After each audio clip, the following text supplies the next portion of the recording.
संसद में आज अखिलेश यादव योगी आदित्यनाथ पर कुछ इस तरह से बरसे कि उन्होंने अपना इस्तीफा देने की पेशकश कर दी। जी हां, आखिर ऐसा क्या हुआ संसद की कार्रवाई में जो अखिलेश ने इस्तीफा देने की बात कही। अब तक तो वह यूपी के मुख्यमंत्री योगी आदित्यनाथ का इस्तीफा मांग रहे थे। नमस्कार, मेरा नाम है गौरव पाल, आप देख रहे हैं भारत लोक। संसद के बजट सत्र में आज सपा प्रमुख उत्तर प्रदेश के पूर्व मुख्यमंत्री अखिलेश यादव ने राष्ट्रपति के अभिभाषण पर चर्चा की और चर्चा के दौरान उत्तर प्रदेश की योगी सरकार की बखियां उधेड़ दी।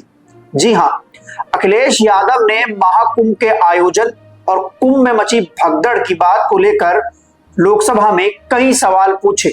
एक और जहां उत्तर प्रदेश के मुख्यमंत्री योगी आदित्यनाथ भूटान नरेश के साथ महाकुंभ में डुबकी लगा रहे थे, तो वहीं दूसरी ओर अखिलेश यादव योगी सरकार के दावों की पोल खोल रहे थे, या फिर ये कह लीजिए कि भिगो भिगो कर सरकार के दावों पर जूते मार रहे थे।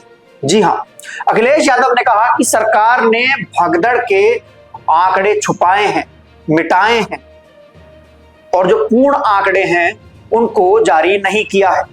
अखिलेश यादव ने यह भी कहा कि उत्तर प्रदेश की योगी सरकार ने महाकुंभ को लेकर व्यवस्थाओं के जो दावे किए वो सब खोखले थे। उस प्रकार की कोई व्यवस्था कुंभ में नहीं की गई। उन्होंने तो यहां तक भी कह दिया कि सरकार ने 100 करोड़ लोगों की व्यवस्था का दावा किया था। अगर यह दावा झूठा है तो मैं इस्तीफा देने को तैयार हूं। एक और जहां महाकुंभ में मची भगदड़ को लेकर उत्तर प्रदेश की योगी सरकार डैमेज कंट्रोल में लगी हुई है और लीपापोती में आंकड़े छुपा रही है, ऐसा आरोप तमाम विपक्षी दल हैं इस समय यूपी की भाजपा सरकार पर लगा रहे हैं। तो वहीं दूसरी ओर अखिलेश यादव महाकुंभ में मची भगदड़, फैली अव्यवस्था, छुपाए जा रहे आंकड़े और लापता लोगों को लेकर हमलावर हैं। वो बार बार योगी सरकार पर हमला बोल रहे हैं कि सरकार ने झूठा प्रचार प्रसार किया, महाकुंभ का राजनीतिक लाभ उठाने की कोशिश की और लोगों को बुला लिया प्रयागराज महाकुंभ, लेकिन वहां पर उस तरीके से व्यवस्था नहीं की और उसके बाद वहां पर एक बड़ी भगदड़ मची और भगदड़ में भी जो मृतकों का आंकड़ा है, जो लापता लोगों का आंकड़ा है, वो ठीक नहीं दिया, उसको छुपाया गया, उसको दबाया गया। आपको बता दें कि उत्तर प्रदेश सरकार के अनुसार महाकुंभ में मौनी अमावस्या से पहले मची भगदड़ में 30 लोगों की मृत्यु की बात कही गई है। सरकार ने 30 लोगों का आंकड़ा दिया है। सरकार के आंकड़ों के अनुसार संगम नोज पर यह भगदड़ हुई थी। बल्कि अगर कुछ मीडिया रिपोर्ट्स की बात की जाए तो मीडिया रिपोर्ट्स के अनुसार उस समय, उस दिन या फिर उस रात को महाकुंभ में सिर्फ एक जगह भगदड़ नहीं हुई थी, कई और जगह भी भगदड़ की बातें सामने आई थी, जिसमें जूसी इलाके में भी भगदड़ हुई थी। योगी सरकार कुंभ में फैली अव्यवस्था, भगदड़ और तमाम चीजों को लेकर सवालों से बचने की कोशिश कर रही है। बार बार डैमेज कंट्रोल करने के लिए साधु संतों से बयान दिलवाए जा रहे हैं, वीआईपीज को संगम में स्नान कराया जा रहा है, ताकि जो छवि है पूरे देश में या विश्व में वो इस महाकुंभ के सफल आयोजन की जाए। तो वहीं दूसरी ओर विपक्ष भाजपा सरकार की पोल खोलने में लगा हुआ है। अखिलेश यादव ने आज संसद सत्र के दौरान मांग की कि महाकुंभ में जिन लोगों की मृत्यु हुई है उन लोगों को श्रद्धांजलि देने के लिए मौन रखा जाए।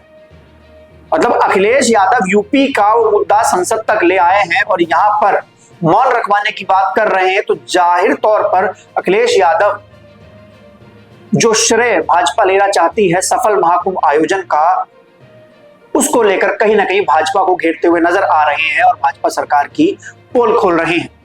अखिलेश यादव ने तमाम इंफ्रास्ट्रक्चर प्रोजेक्ट्स को लेकर भी भाजपा पर हमला बोला और कहा कि सरकार ने 2022 से पहले बुंदेलखंड एक्सप्रेसवे का उद्घाटन किया था, लेकिन उद्घाटन के बाद वो बुंदेलखंड एक्सप्रेसवे पहली बारिश में बह गया और आज तक उसकी मरम्मत चल रही। अखिलेश यादव ने कहा कि महाकुंभ की व्यवस्था उत्तर प्रदेश पुलिस प्रशासन और सरकार करने में असमर्थ है और महाकुंभ को सफल रूप से आयोजित करवाने के लिए इसकी व्यवस्था सेना के हाथ में सौंप देनी चाहिए। उन्होंने यह भी कहा कि सरकार ने जिस तरीके से बड़े बड़े दावे किए, प्रचार प्रसार किया, और लोगों से कहा कि 144 साल बाद ये महाकुंभ आया है और अपनी एक बड़ी इमेज क्रिएट करने की कोशिश की ताकि उसका राजनीतिक लाभ लिया जा सके। उस तरीके से व्यवस्थाएं वहां पर नहीं की और अब उनकी पोल खुल गई है। तो ऐसे में कहीं ना कहीं अखिलेश यादव जो हैं वो संसद से योगी सरकार को घेरने की कोशिश कर रहे हैं ताकि जो एक इमेज क्रिएट की है योगी सरकार ने सफल कुंभ आयोजन को लेकर पूरे देश में, उसकी पोल खोली जा सके। इस पूरे मुद्दे पर आपकी क्या राय है, आप लोग कमेंट सेक्शन में दर्ज करा सकते हैं। क्या अखिलेश यादव की बात सही है? क्या योगी सरकार इस मामले पर बहुत कुछ छुपा रही है? क्या प्रयागराज महाकुंभ में उस भगदड़ के दौरान कुछ बड़ा हुआ है जिसको नहीं बताया जा रहा है और सपा प्रमुख बार बार उसी चीज को उजागर करने के लिए हमलावर हैं?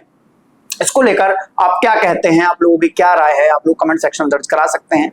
तब तक के लिए चलते हैं, फिर मिलेंगे दूसरे वीडियो में। धन्यवाद, नमस्कार।